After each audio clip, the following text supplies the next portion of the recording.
Foli ani tanuni amudi aw ma Maliba TV1 jabarani sanfɛ ni ye aw ka kunnafoni sentelima ni y'a ale dɛmɛ fɛnsɛtɔ ye ka kɛɲɛ ni bi alamisa ye kɛrɛnkɛrɛnnenya la mai kalo tile 14 san 2026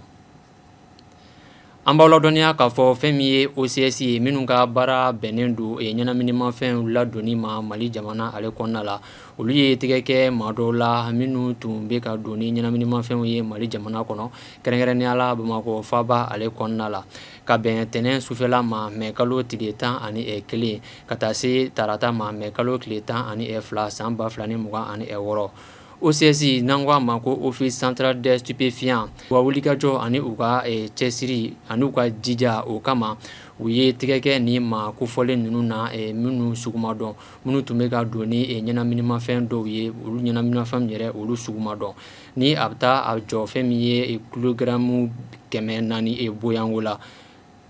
kapitɛni Dɛnba Tunkara n'ale ye OCS ɲɛmaa ye ba kɔfɛ yan fan fɛ Bamakɔ faaba ale kɔnɔna la ale y'a jira k'a fɔ ko wulikajɔ kɔni ko o fanga kɔni ko o bɛna bonya kosɛbɛ yaasa dan bɛ se ka kɛ nin kɛwale na cogoya min na ɲɛnaminimafɛn ka dan kɛ olu donni na Mali jamana ale kɔnɔna la.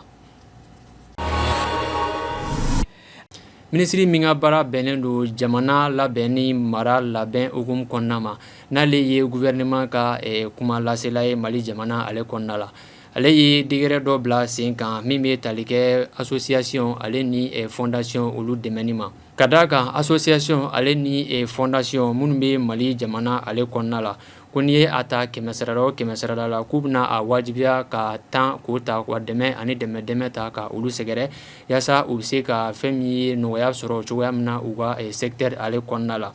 ni ɲɔgɔn dalajɛ in kɛra fɛn min ye kabini marisi kalo tile 13 san 2026 mais baara in bolonɔbila kɛra a sɛbɛn na ka bɛn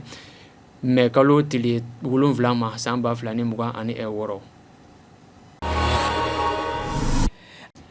Kunnafoni kuncɛla minisiri min ka baara bɛnnen don duguma kalanso ale ni marako hukumu kɔnɔna ma Mali jamana ale kɔnɔna la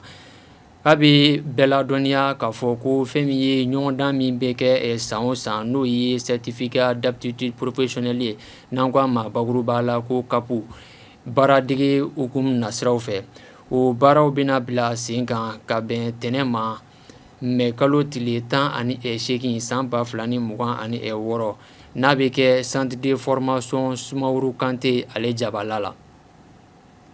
Maliba TV1 jabarani lajɛbagaw ni ne bɛ dansigi kɛ an ka bi kunnafoni sen telimanw na an sera ka min sɔrɔ ka tɛntɛn ka di aw ma ka bɛn ni bi alamisadonya ma kɛrɛnkɛrɛnnenya la mai kalo tile 14 ni Ala ma an ka jɔnya jɔnya aw ni ne an bɛ ɲɔgɔn sɔrɔ ni kɛnɛ kelen kan ani ni waati kelen na diɲɛ waati wɛrɛ aw k'an bɛɛ don wɛrɛ.